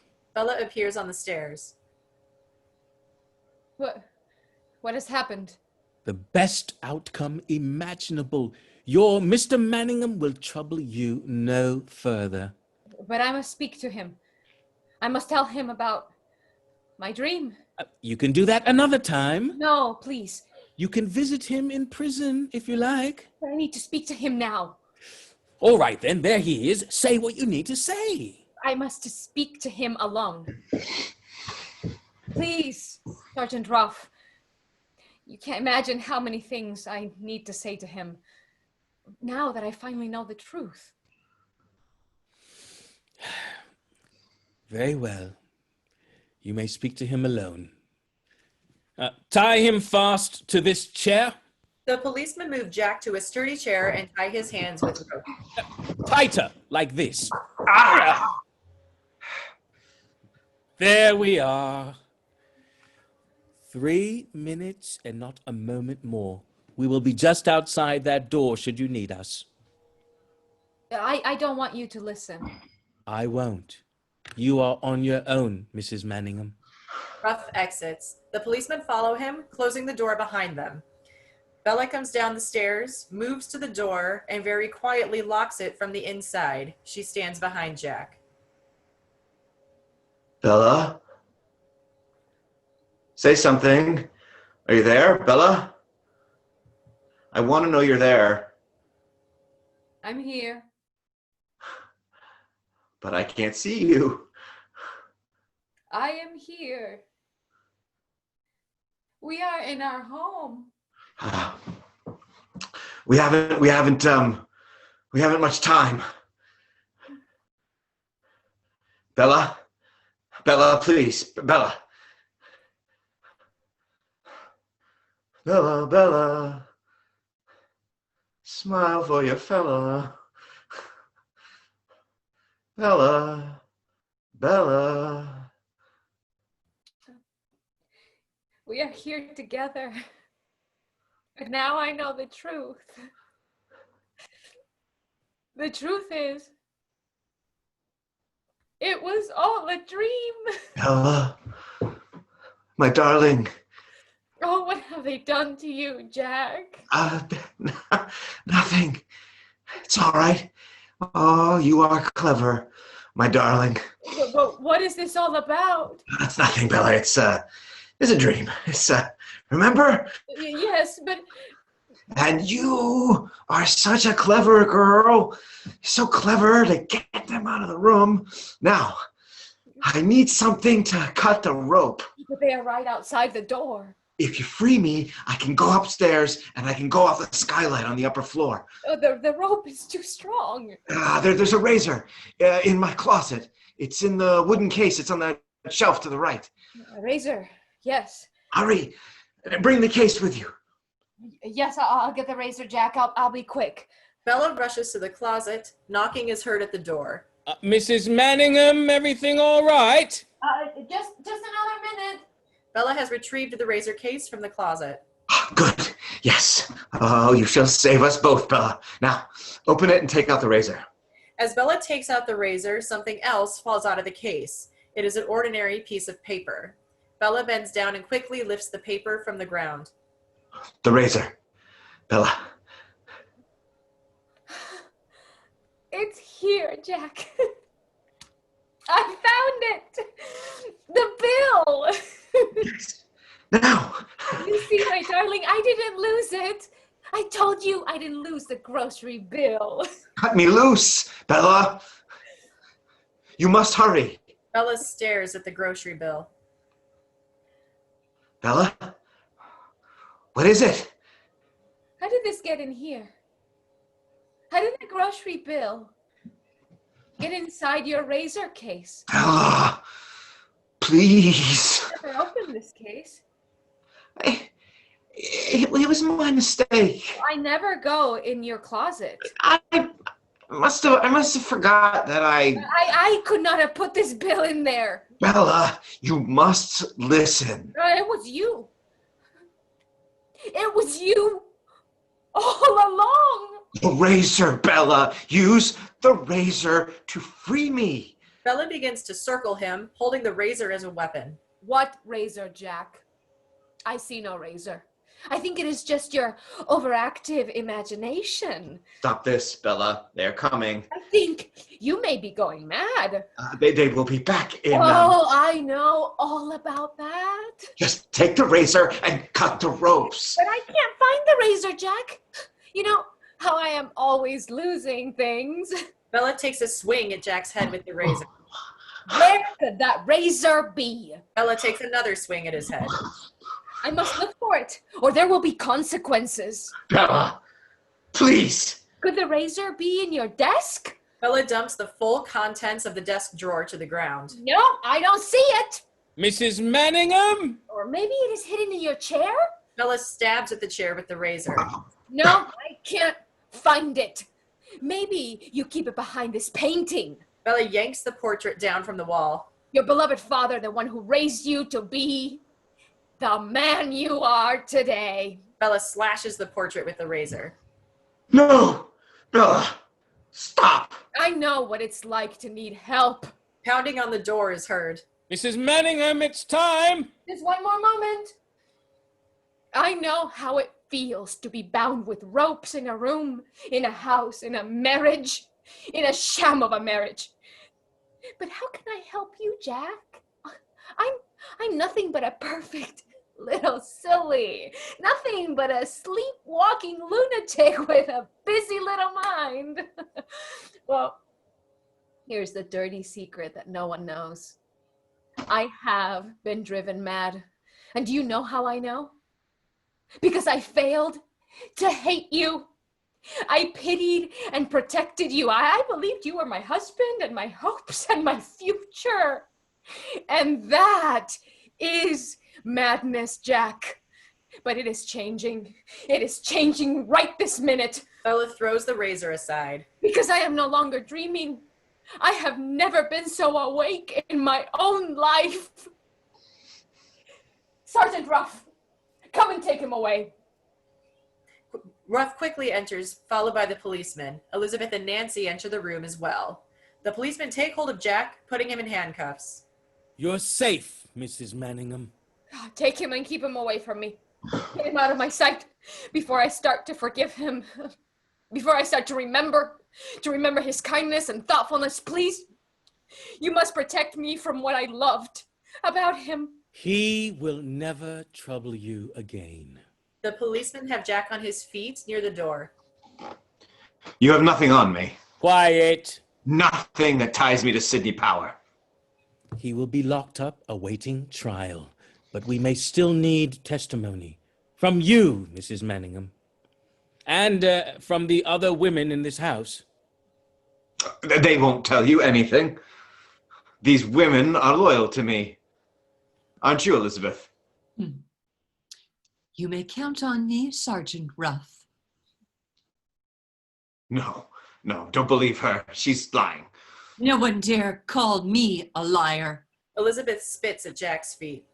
And you, Nancy, will you testify against your master? He's not my master anymore. We no longer have to keep up appearances, right, Jack? No. Nancy, don't do this. He's just another man who wanted to kiss me. Nancy, please. Kiss me to shut me up. Kiss me because I knew his secrets. Kiss me because I'd helped him hide things from his wife. Don't listen to her. She's deluded. Am I, Jack? Am I deluded? Just like your wife? And Elizabeth? And all the girls downtown? Can we really all be so deluded? She doesn't know what she's saying. Sergeant Ruff, Yes. it would be my pleasure to watch him hang. Bella has approached the slash portrait. This portrait, Sergeant Ruff, on the back of it, there is a name stenciled. I had always thought it was the name of the artist. Ruff goes to the slash portrait and looks at the back of it. But now I understand. It is the name of the painting's subject. Reginald Power, father of Sydney Power. There is our paperwork. But the letters from my family, they are not in the drawer. I've hidden your letters. Hidden them where? Very nearby. You will need to tear this house apart to find them. Get him out of here. The policemen haul Jack out the door. You will be sorry, Bella. Oh, shut your trap. Get out! And you will never forget me. They are gone. Elizabeth follows them off. Let me get you a chair. Ruff brings her a chair, but Bella walks right past him and settles into Jack's upholstered chair instead. He's right about that, you know. He won't go away. Not easily, no. He will always be here, in this house. Nancy, we will need something from my coat in the hallway. Right away, sir. And 2 glass tumblers as well. Nancy nods and leaves. I am sorry, you know. For what?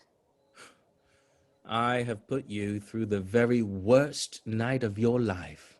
Bella looks rough in the eyes, then she looks around the room. Oh, that's not true. I think it is the best. I fear I will remember it as the best night ever. Lights fade away. End of play.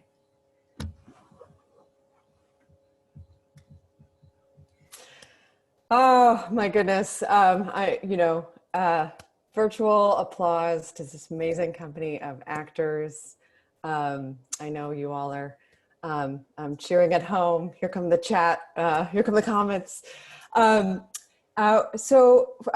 you all for joining us. Thriller Thursday, I realized. If you need to go, totally understand. Those of us who would like to stick around, Caitlin, we're going to get Steven in here for a little conversation. And there are some actors who may join us. I know some people have to depart quickly. So actors and Steven, if you want to come onto the video, and Caitlin, if you could help me there, that would be great. I will ask, as people are adding here to the chat, I think something that we're interested in. Hi, Steven. You're on mute, so you can unmute now. Yay. Yes. Hold on. Congratulations, everyone. What a wonderful reading. It was wonderful. Thank you. Yes. So Steven, we're going to ask folks who are sticking with us and who watch the show to share in the chat. What's sticking with you? What are things that you just immediately after relationships, lines, language, moments that just are really resonant for you and memorable to you? And if you could start putting those in the chat, that would be really great. That'd be really helpful to us and the team here. Steven, can you talk a little bit about, I would love for you to talk about this particular draft, in our many, many hours of rehearsal. And just sort of like where you are in this process, and then how, why you came to work on this piece. Well, thank you. Where I mainly am in this process is filled with gratitude. So I want to thank your audiences. First of all, God bless them. I want to thank Bonnie and everyone at MRT. I want to thank Courtney, who's intrepid and fearless and stubborn to make these things happen. And I think MRT audiences are going to love having her there. But mainly I will answer your question. I want to thank these fantastic actors who dove in. And so where I am in my process is that 5 terrific actors and a very insightful director took what was essentially a first or second draft of my pass at Patrick Hamilton's play, Angel Street, and moved it forward immeasurably. So I think what we all learned together was that there's a way my play transfers from the play that was done on Broadway in 1938. And I wonder how many audience members, I bet a lot of people have seen the movie. I wonder how many people have seen the play. But I feel like much of our work was then, how does my initial draft transfer to 2020, where we haven't moved the action of the play earlier, but the audience has moved. The audience brings the knowledge of the phrase gaslight to the play in a way that obviously audiences until 10 years ago, less probably. So I feel like where I am now is I'm on the cusp, I'm on the threshold of what will become a new draft because of the skills of these actors fundamentally. That's great. Can you, I also want you to just talk a little bit about the craft within a thriller, and like what are the demands of that versus like other genre?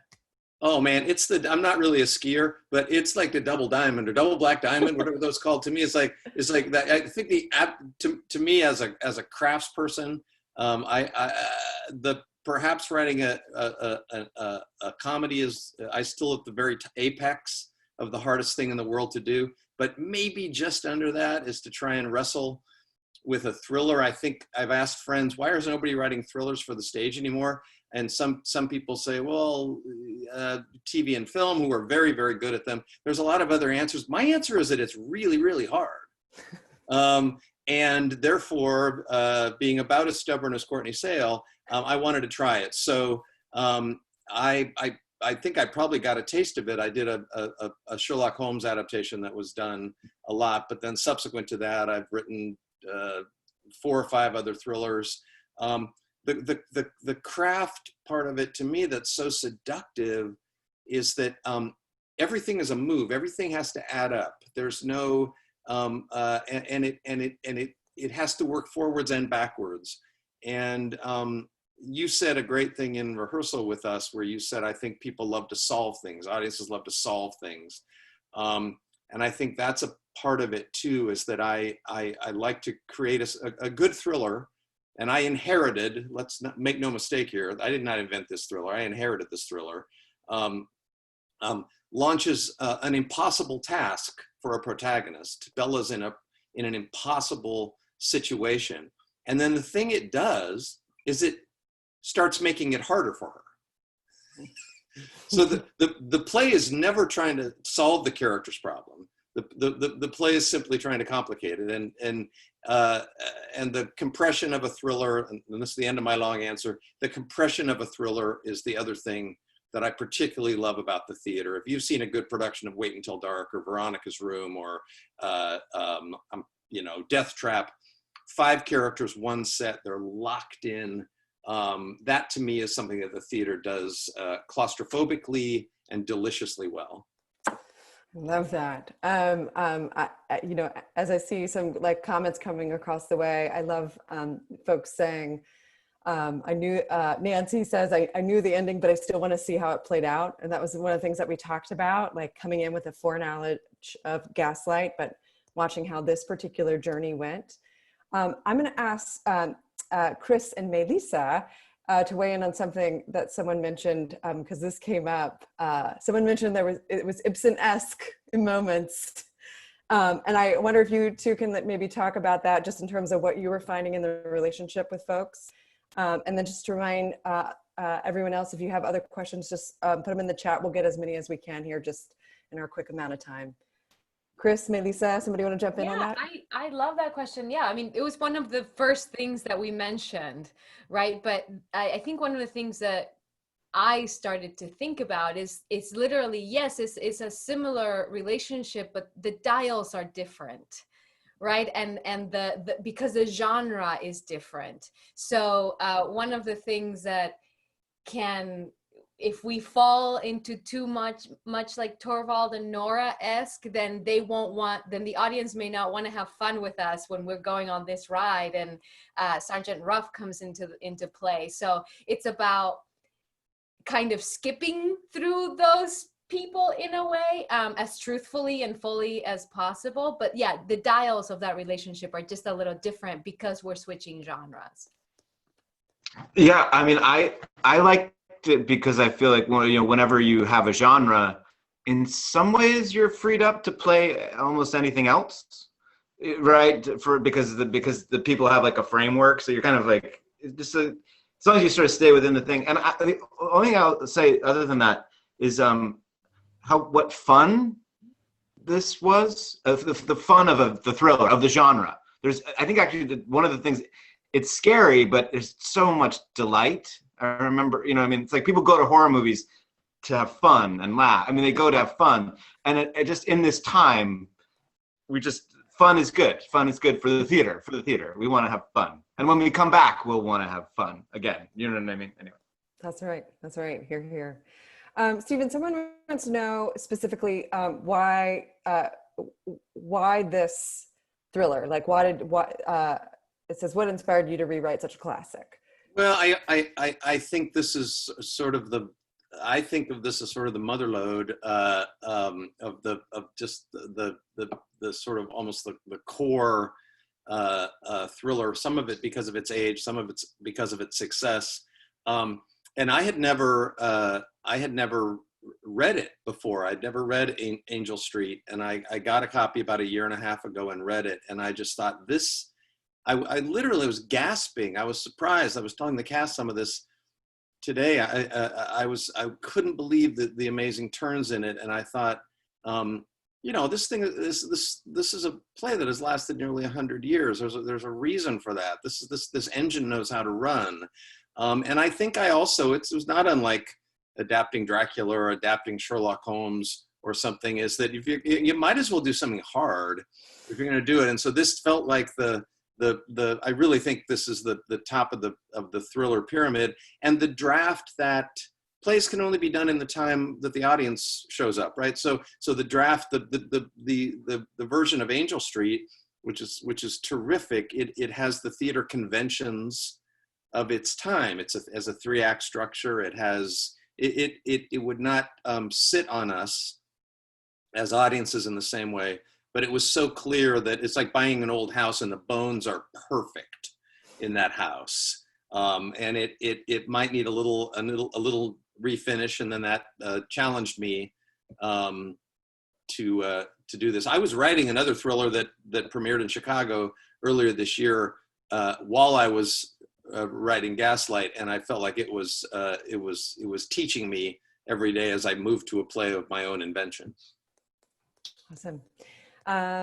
Great. Sam, I'm going to throw this one to you. Folks are asking, which I think is a good question, because we at MRT haven't been able to gather in many, many months. What's the difference of acting on Zoom versus the real thing? This is a real thing. Do you want to weigh in there, Sam? Yeah. I would prefer to get a chance to do it together, just because I think that this is such a collaborative art form, and you really do feed off of each other's energy in a way that you only get when you're physically in the room with somebody. But I also think, just coming from my own experience, most of the acting that I do is film. And so this is sort of an interesting hybrid, doing theater work over what feels more like a film-ish setup. And so you have the people that are right here in your face, and you also, if you choose to, can also see yourself. So you sort of are able to sort of direct yourself in a different way than you can't really do in theater, where you just trust the collaborative process. You sort of have a little bit more immediate, I don't want to say gratification, but maybe just like feedback, where you can physically see what's reading, because there's no way to not see yourself on the screen, if that makes sense. So it's like a weird hybrid between both film and theater, but I don't know, I'm having a good time. What about y'all? Yeah, it was, we were, and kudos to Megan, our stage manager, and Caitlin, who was our backstage Zoom. When Megan called places at Act 2 on our chat, she said, I haven't called places in 6 months. And I really, really moved. It felt really good. I'm just looking at time here. I'm gonna, Dietz, I'm gonna throw one more question your way. Sure. Because I think, so I didn't say, but I was going to say, so what you just saw, folks who are still with us, we spent 12 hours working together over the past 3 days. We're so lucky to have such an incredible company of artists who just threw themselves into this piece and really brought it to life. So I echo the gratitude. Steven, what do you do next?